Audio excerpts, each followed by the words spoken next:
Welcome back to Tune to Life. And today we're going to talk about, politics now. I don't know. It's not something that we really enjoy talking about, I should say. But I just had to talk about this because under our present Labour government, they're just struggling. They are struggling. It's like watching somebody with their laces tied up, trying to walk, and just keep falling over, but they don't know how to undo the tied laces. They're tied both feet together, and they can't. And it's just like watching that. You think like, what next? Yeah. What next? And they're trying to climb upstairs. It's just a joke. So, anyway, the government are looking to see what they can do with the rising number of people that are unemployed, particularly youth unemployment. Yeah. So they're going back to the NEET. Yeah. Those who are not in education or further education or training, right? That's right. That's what they're looking at. Yeah. And this is something that keeps coming up every now and again, every few years, because it's a big issue. Yeah. It's a real big issue. I'm looking at it, and we work with anywhere from young people right the way through to people and adults, grown men, women, whatever. But this is something that comes up all the time, as I said. Yeah. And how successive governments keep getting this wrong. Yeah. And you've got all these very intelligent people working there, trying to... Yes. Yeah, and they just haven't got a clue. Yeah. And sometimes people can be too smart for their own good. Chatting a lot of rubbish, making it sound very clever. And it is a complex thing, but it's not that complex that you can't understand it, or not that complex you can't be dealt with and clearly and have a solution to the problem. Well, yeah, and have a twofold. Yeah. Twofold, right? This is what I've found from my research. One, you have a body of young people that are going to naturally find it hard to work. Yeah. That's not due to laziness, excuse me, because you're going to find some people don't want to work. That will always be the case. Yeah, of course it is. You can't eradicate that. It'll always be the case. Yeah. But if you listen to media, sometimes social media as well, and people talking, you'll think that all young people are just lazy. That's right, yeah. And don't want to work. And that's not true. Okay, that's not the case. No, that's not true at all. And over the decades, you'll hear this all the time. Yeah. I want to work. When I was a kid, you always hear that nonsense. But that's not the case. Yeah. What I've noticed, which I think is the reality, in my opinion, is that this body of young people that are not in education training or whatever, there are lots of issues for that. One of the biggest issues is the fact that the current market economy is not conducive for jobs. No. Right? You've got a lot of things affecting that. One, the jobs that are available aren't paying enough for them to live or exist. Yeah? Yeah. It's more worthwhile than being unemployed. I know, it's crazy. Yeah. Than it is to be employed. Yeah. That's one. Number two is that the economy is trashed. So their small businesses, medium-sized businesses cannot afford That's right, yeah. to take on apprentices. They can't afford to do it. Yeah. But the government's setting up that because way. the economy's contracted. That's right, yeah. And there's no growth. That's right, yeah. So they can't do it. Yeah. Right? That's one thing there. Yeah. And it has been that way for some time. Right? Harder for business to borrow money. It's harder for anybody to borrow money now. Anyway, that's one thing. And then the big fat elephant in the room is the one that there are a significant number of people who have mental health problems. That's right, yeah. Or disabilities that you can't see. That's right. And it's a growing number. Yeah. And it's sad because people have become less empathic with these things Things. and become more aggressive towards it. You're lazy, you're not doing this, That's label right, them yeah, saying, that's yeah, right, yeah, yeah. and that's not the case. And for some unknown reason, some younger people would have inherited Did. these Yeah. unseen disabilities, right? And gone through school Yeah. No, undiagnosed. that's right. That's right. They don't know what the hell's going on. Yeah. Yeah. They just know they're just like that. That's right. That's right. And then they can't hold a job down. May That's have right. had a job for 6 months, That's right. got kicked off the job.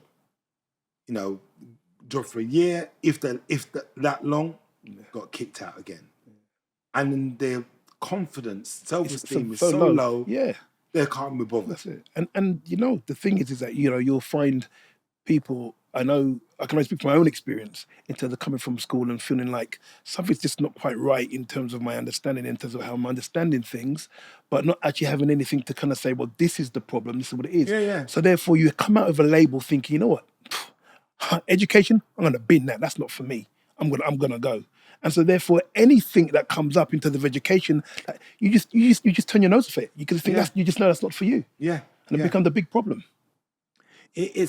It's a real big issue, and I think it's going to get worse and worse and worse. And they're not looking at this or addressing it properly. Yeah. You know, they're just, you know what the government's doing. Unemployment rates are going higher. Yeah. There are more people over 60 than there are 16-year-olds, and they're panicking because they haven't got a clue what to do. Yeah. Yeah, and that's the truth. Yeah. And it's so sad that you have these people who are allegedly intelligent doing this. And I've got a clue. Yeah. They need to grow the economy. Because once you grow the economy, jobs will naturally occur for those people that are able to work. And for those people that aren't able to because of an unseen disability, undiagnosed, whatever it is, or something happening with them that they don't understand. That's right, yeah. There needs to be help, because you have, you know, careers advice services and whatever it is, all right? They're limited though, Andrew. It's limited. They're limited. I know it's limited, and also the quality is so variable in terms of what experience you're going to have with these things. Yeah, and it always comes back down to how prepared these young people are from school to go out into the marketplace to work. Because some kids, as soon as they get to 16, they're out. Yeah. You know, going into college is not a prospect for them. Yeah. Yeah. You know what?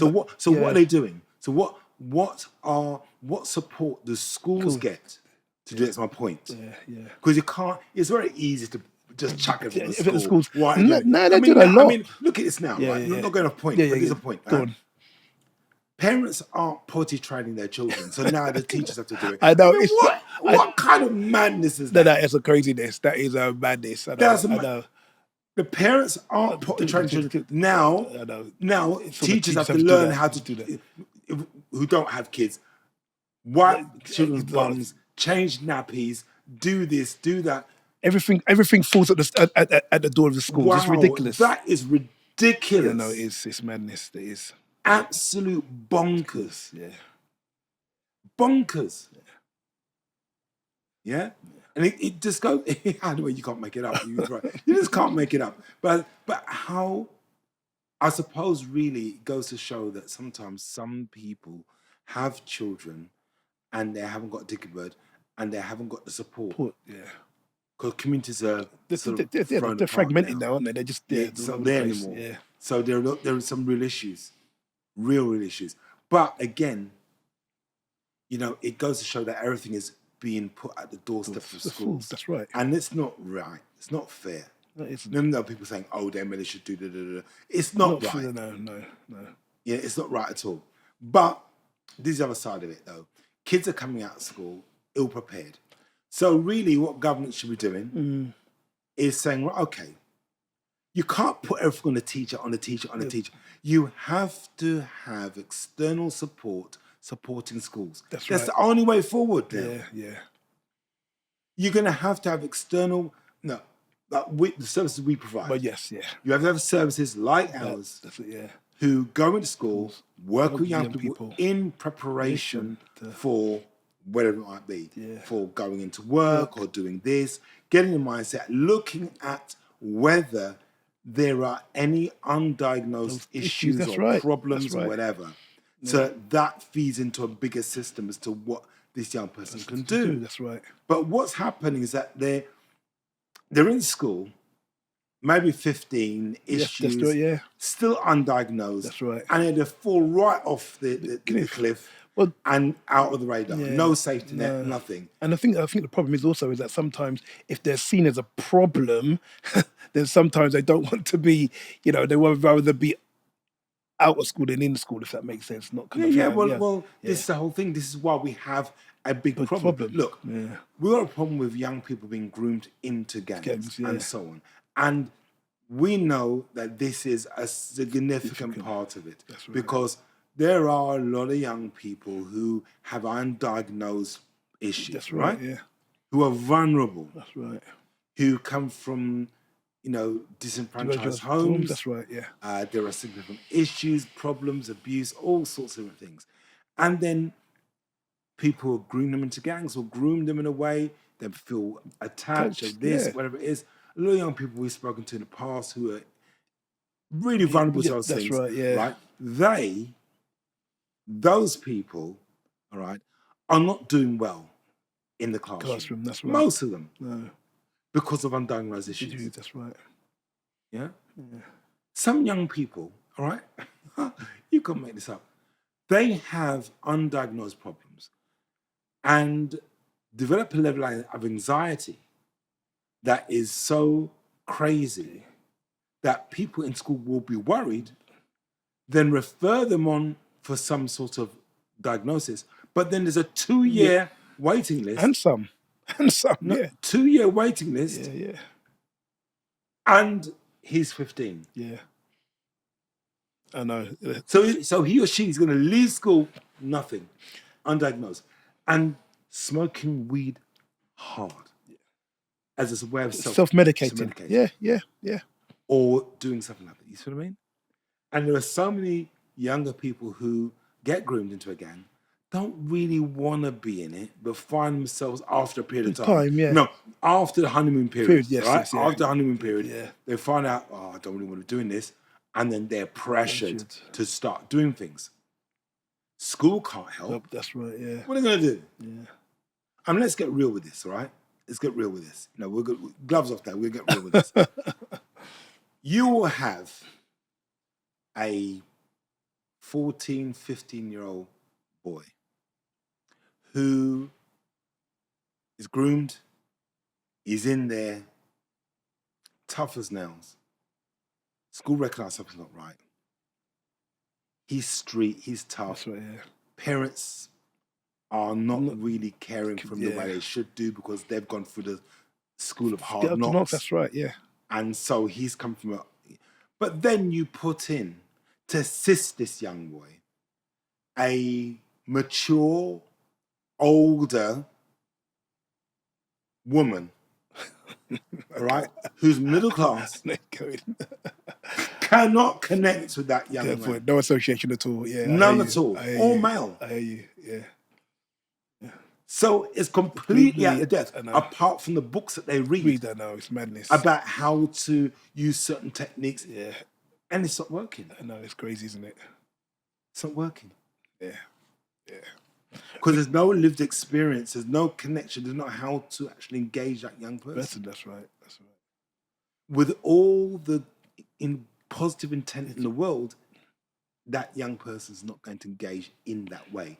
Maybe they'll say, oh, Mr. This or Miss That is a nice person, and but they can't take it any further than that. And the problem, I think, also in that is that they don't engage. Then, on their kind of form, it's almost like, well, he's just not engageable with any kind of service. He's not engaging in any services. So it becomes a problem for that particular, you know what I mean? And so actually, as opposed to thinking, well, hold on a second, perhaps that service is not fitting for him because it doesn't meet his needs. Yeah, and looking outside the box. And oftentimes, we've worked in schools where our engagement record is pretty good. Yeah, it is. And a large portion of the time, schools run out of money. they don't have the money. Money, yeah. They don't have the physical resources. Resources. Because the government, they know there's a problem, Yeah. but they're not putting the money into it. Yeah. And the schools need support. Yeah, They do. really support in that arena. We know that there are children's services will have services that look at kids who are excluded, at risk of exclusion, reintegration into the education system, and they don't have the money. That's right. Yeah.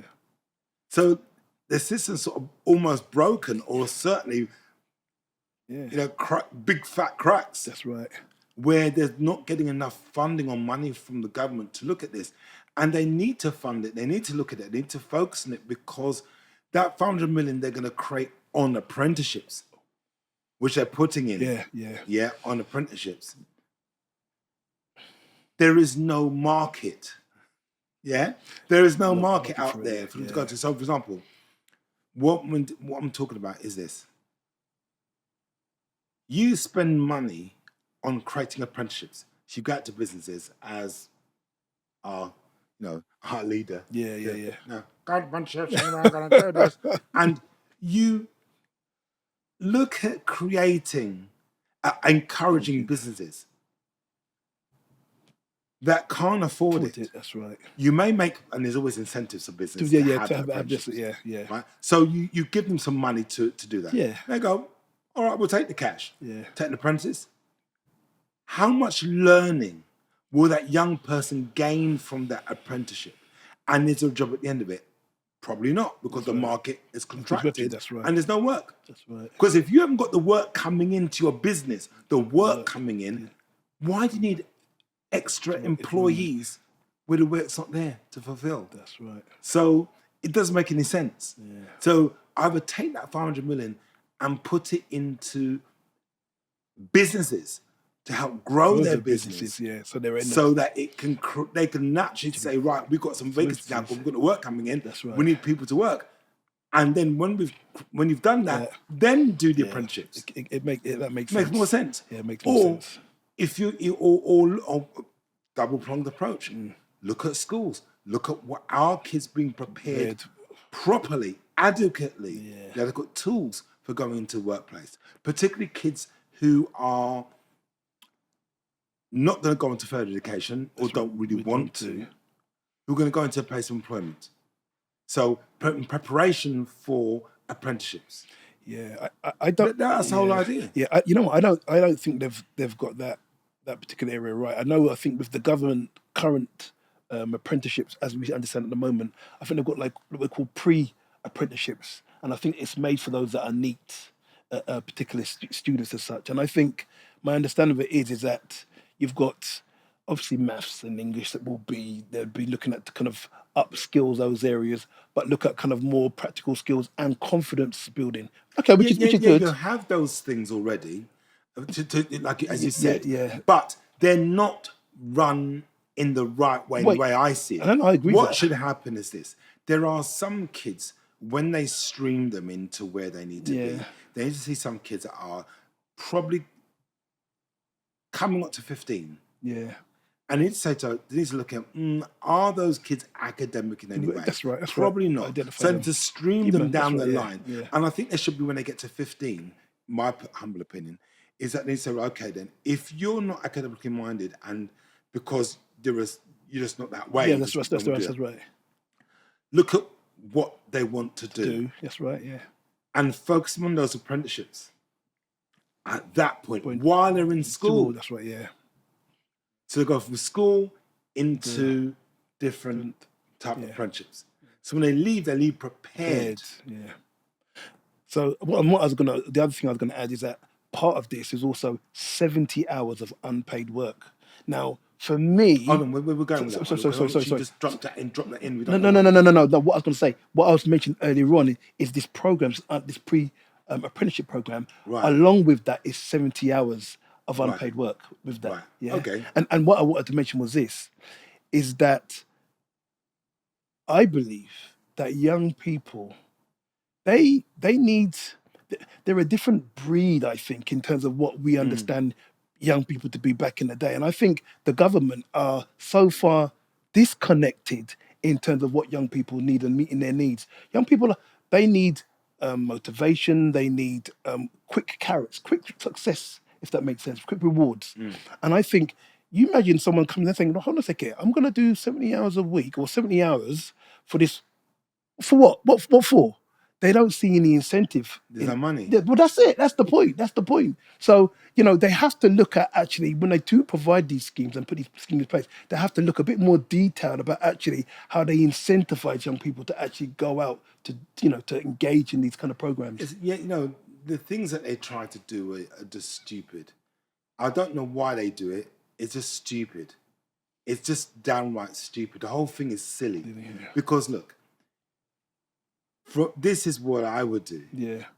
I would say, okay, those would streamline them into apprenticeships, because some kids, you see them, they love to dismantle things, put things in their bikes, and they've got a curiosity in their mind. You can see it. Yeah, you can see. There are the kids that have a keen interest in something. Streamline them down that way, take them away from the academia, teach them sort of maths and English and things like that are related to the job. That's right. And then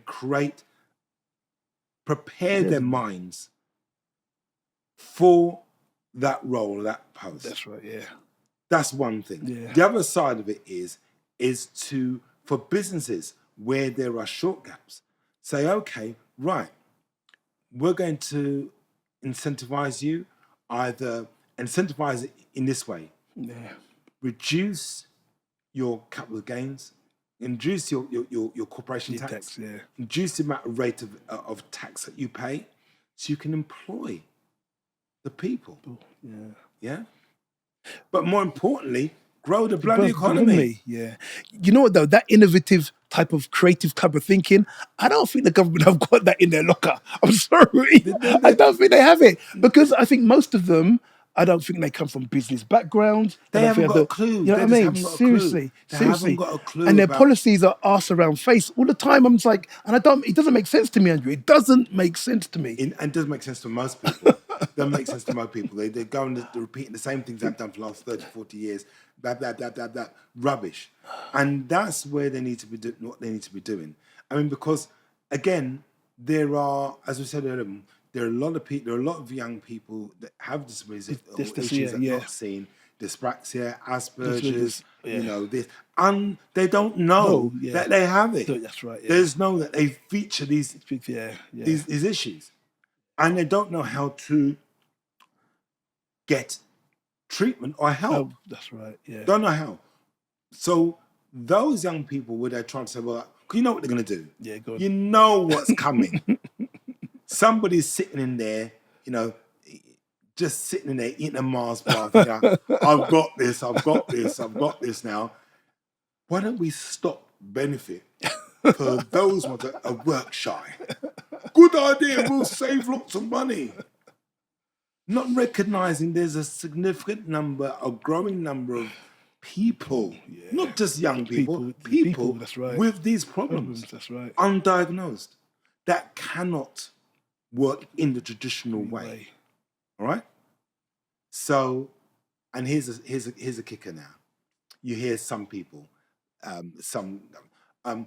those people that have problems. We need to be looking at how we can support employers to employ those people in the workplace. Are you having a laugh? Are you dumb or something? Yes, it's great to know that people can feel a sense of worth and purpose and so on. But that's all just talk. Talk. Yeah. Talk. The reality is, in a workplace, when you're at work, what sort of support are you getting? Do your job. Do it well. Otherwise, you won't have one tomorrow. That's the reality. That's right. That's the reality. Yeah? You want to get a promotion? You got to work hard. That's right, yeah. Otherwise, you're going to get engineered out.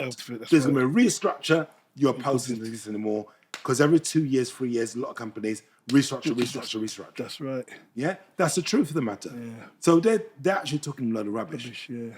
Now, even right, let's forget about private sector. Yeah. Even in public sector, where there's supposed to be the empathy towards people with problems, physicalities, whatever it is. Even there. Yeah. they will get rid of somebody with a problem, you know, yeah. who's got, you know, whatever, No, dyslexia, you're right. Yeah, dyspraxia, yeah. or Asperger's. That's right. They're like Yeah. performance managing them out, That's right. No, you're right. You're very true. You're very right. Very right. out. I don't know. Yeah, So I've we had think, wow. experience. Listen, Yeah. I remember a guy.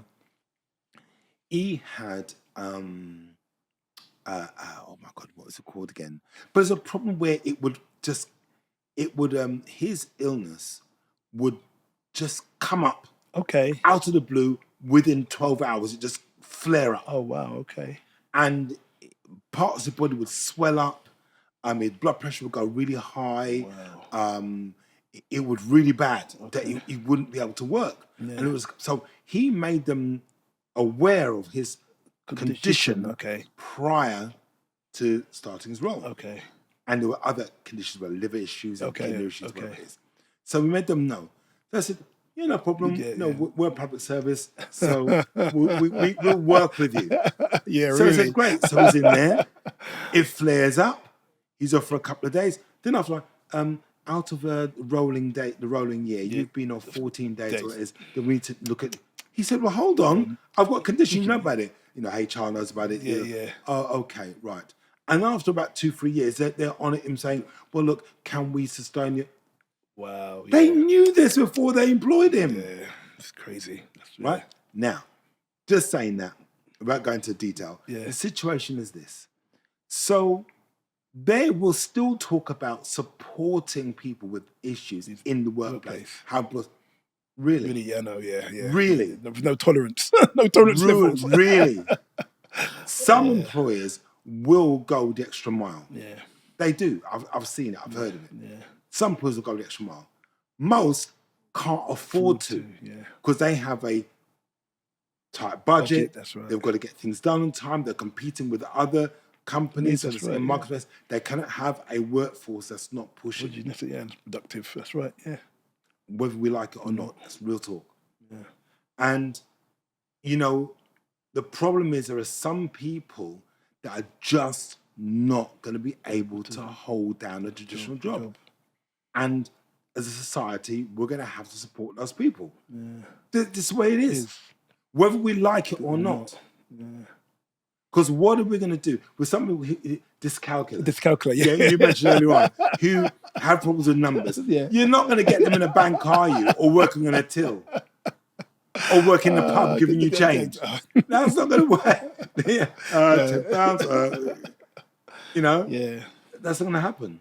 And actually, it's funny you say that, because, you know, the current apprenticeship systems at the moment, there is a downfall. I'll say a downfall in terms of the support that people are getting, young people getting in those kind of programs. You know, what's happening is that employers are thinking, well, I mean, okay, there's another part of that, really. So let me start with that part.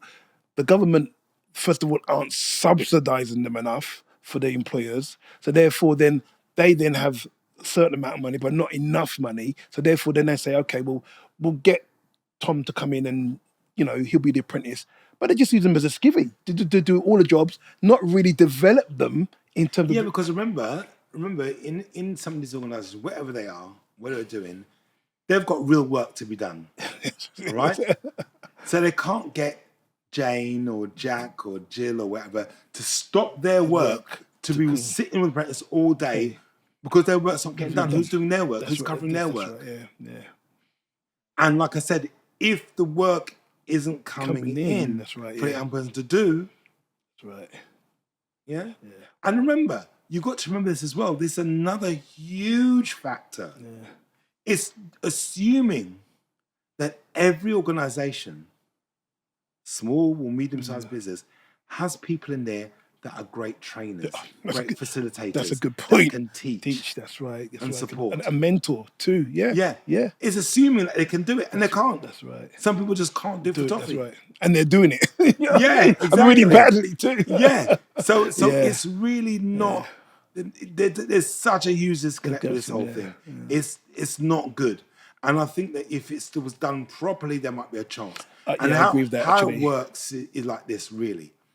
It should be a situation where, you know, I think if it was being done properly, you'd have businesses, you have the government encouraging business to take on apprenticeships. Okay, yeah. Then you would say, right, okay, you want to take on apprentices, we're going to subsidize you, and there's going to be an incentive, financial incentive to do this. That's right. You know, lower your tax slightly, Okay, do yeah. this, do that, whatever it is. So business prick their ears up and say, oh, this is going to work out well for us. That's right, yeah. We may have prospective staff as well That's right. as having a financial benefit. But there should be caveats with it. There should be some conditions applied to that. That's The condition right, yeah. should be that, for example, the government should employ people, again, like us, and mentors, to help train somebody that they've identified to be able to how to support, mentor, and help that person do their role. So they have that support. So let's say it's a worker in an organisation, says they can call up a person like us and say, look, I'm really having difficulty managing this person.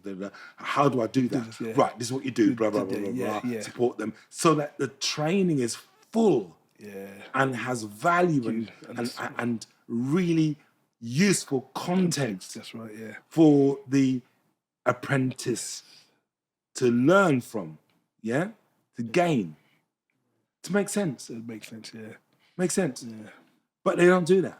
And that's why the fallout from it is like, you say something like 32% of all... Yeah, no, 40 to 50% the fallout is. 40, right, there you go. Of apprenticeships, 40 to 50%. Now, while we're on that subject, right, again, which goes to show,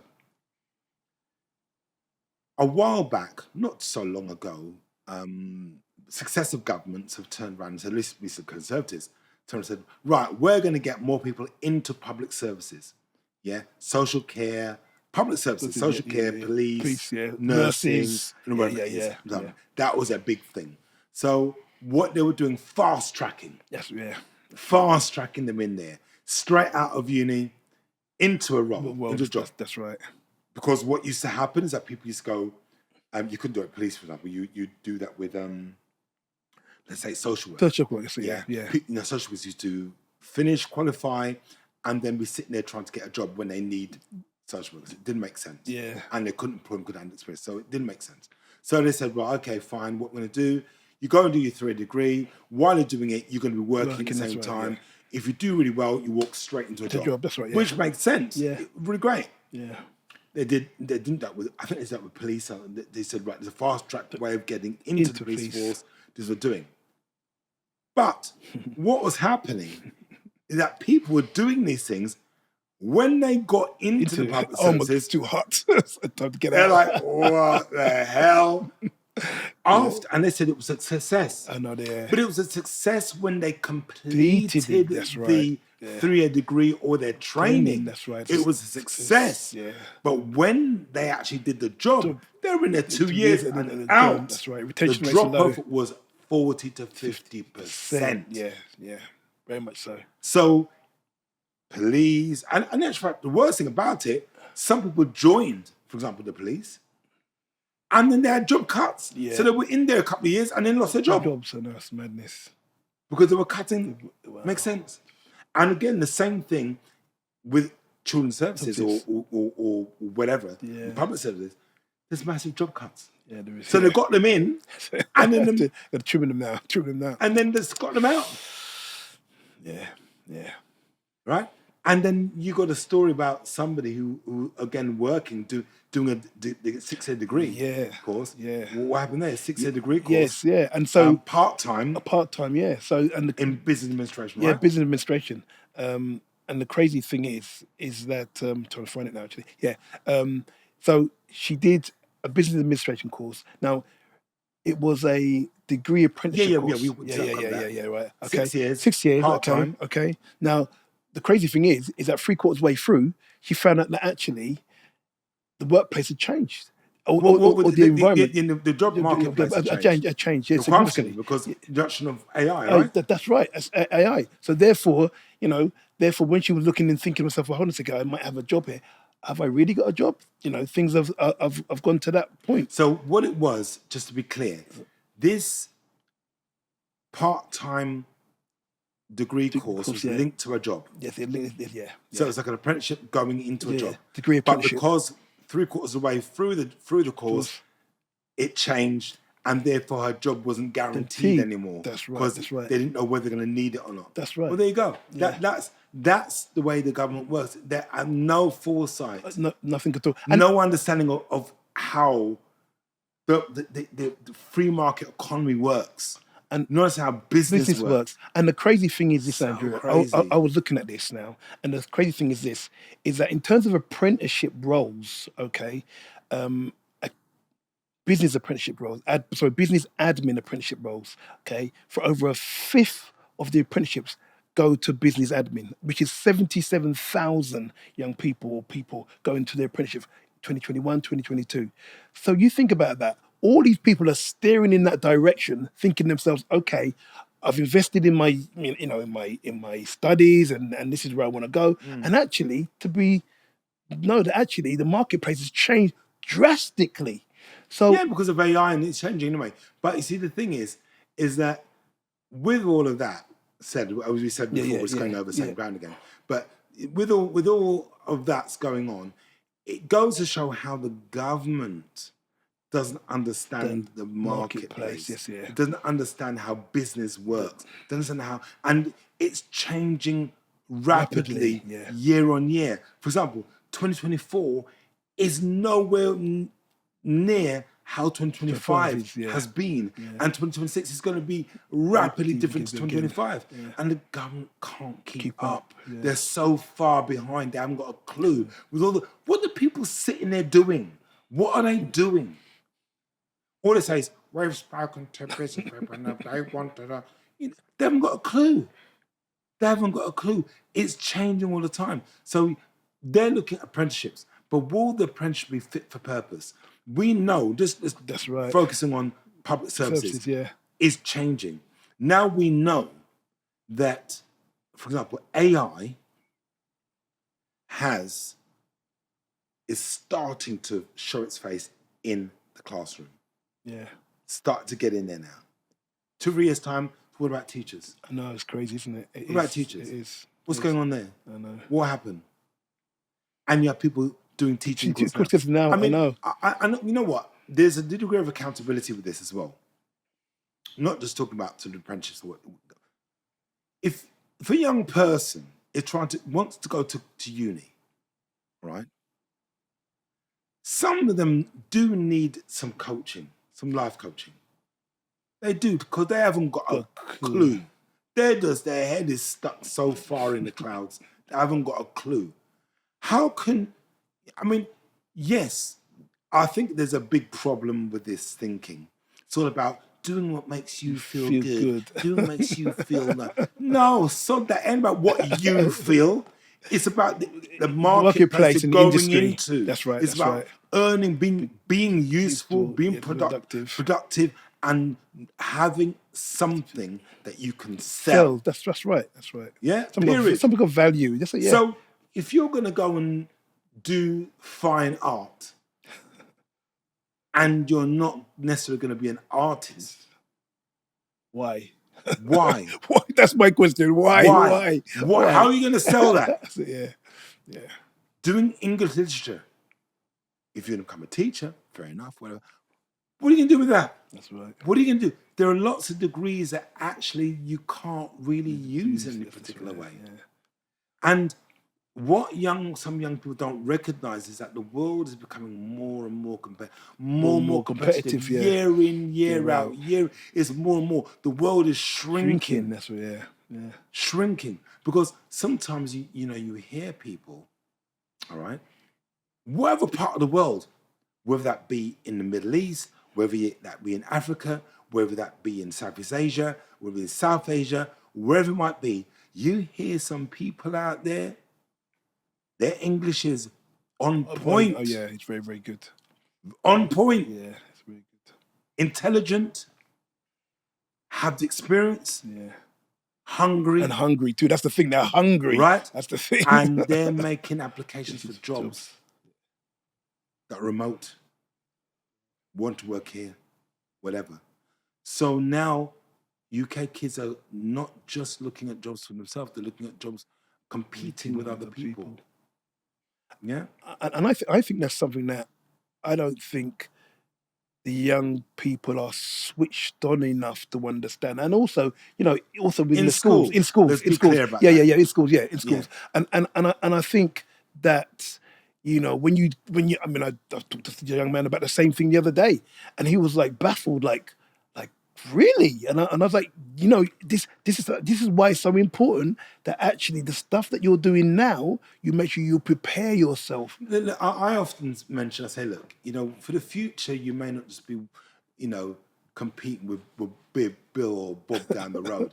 It's going to be Mr. Chan, Yeah, or Babatunde, or it could be, whoever it might be. yeah, Yeah, Mr. Patel. yeah. You're going to be competing with It's a those global market, people. isn't it? Yeah, It's a global market out there. that's right. So That's you right. have to understand that one job now is available to many, many right. people. That's right. So you have to be on point. You have to really step your game up. Yeah, And that's part of the problem. And again, another problem again is that this government is, in my humble opinion, is making this country so unattractive for businesses to invest. yeah. So unattractive. They're making it so unattractive. High taxes, Yeah.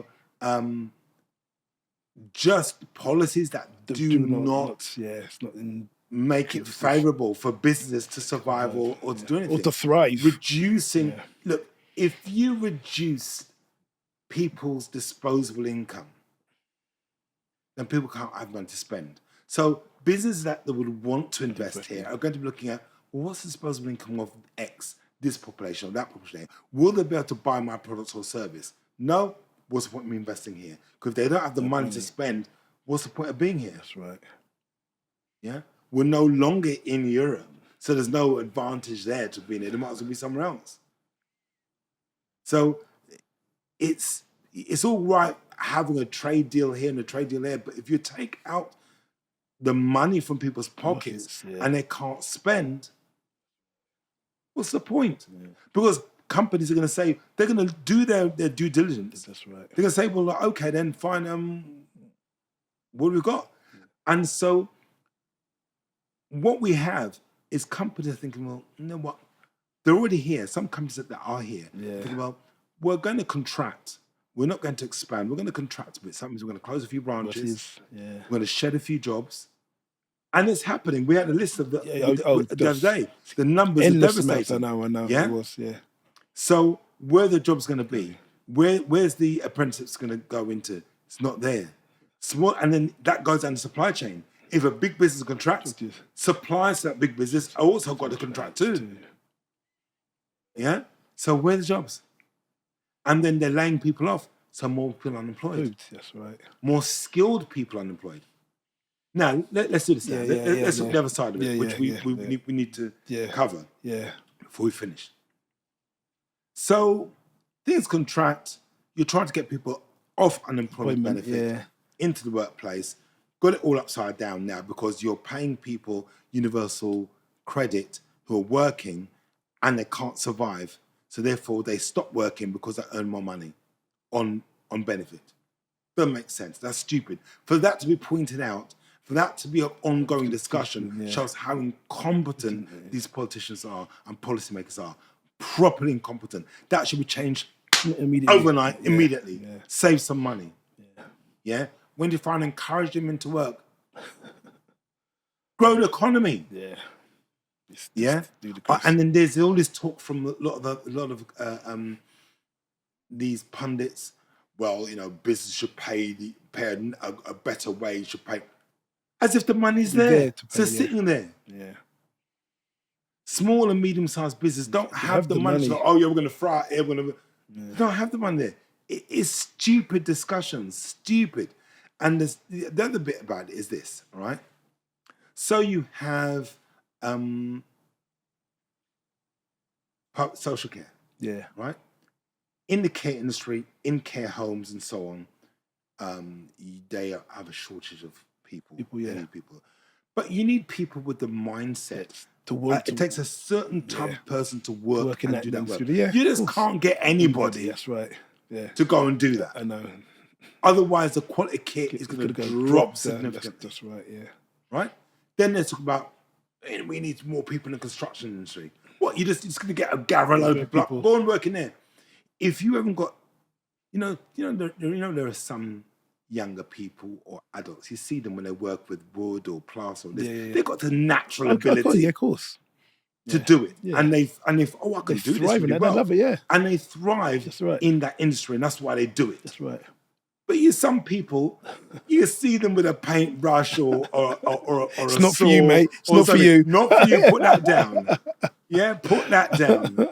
It's a dangerous weapon. Exactly. You just get anybody to do these roles because you just need them out of working. Yeah. You're gonna completely trash that industry. That's right. You roll out 20,000, 30,000 young people into the construction industry that can't even hold a screwdriver properly. And the And have no interest. Yeah, the productivity, the work, The productivity, the quality of work, it dives. Yeah. Nosedives. Nosedives, that's right. Yeah? Ridiculous plan. But And then on top of it, right? You force these people into that roles. Problem is, this current government people believe that these young people today are the same young people of 30, 40 years ago. No, they're not. They're a whole different ball game. They're cut from different cloth. They are. Whole different thing. Yeah.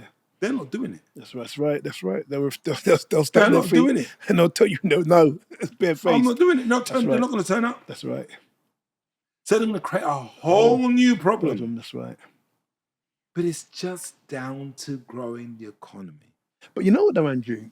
I mean, based upon that, I'm thinking to myself then, if they're not going to do it, and, we're talking about, okay, the government making silly decisions, but I'm thinking, how silly are they? I'm thinking to myself, perhaps that's not the case. Perhaps they're looking at something else that was not seen. Well, begs the question. Seriously. About, do you go down that conspiracy theory thought? Because can people be that dumb?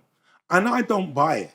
Personally, yeah. I do not buy it. Otherwise, you're going to be in this. You're like a dog checking his tail, round and round. Yeah. You just keep going round. You try to work out why they're not doing it. That's right. Yeah. There is something else going on. That's what I'm thinking. 100%. That's what I'm thinking. I'm thinking this is not making. It's just not making no sense. Any sense at all. There's something. It looks like as though 100% they want to drive down the economy, destroy the marketplace, because that's what's happening. And obviously, you think about it, if you do that, then it's greater control because obviously there's more dependency upon the system. What that is and what that will look like, I don't know because it doesn't make any sense.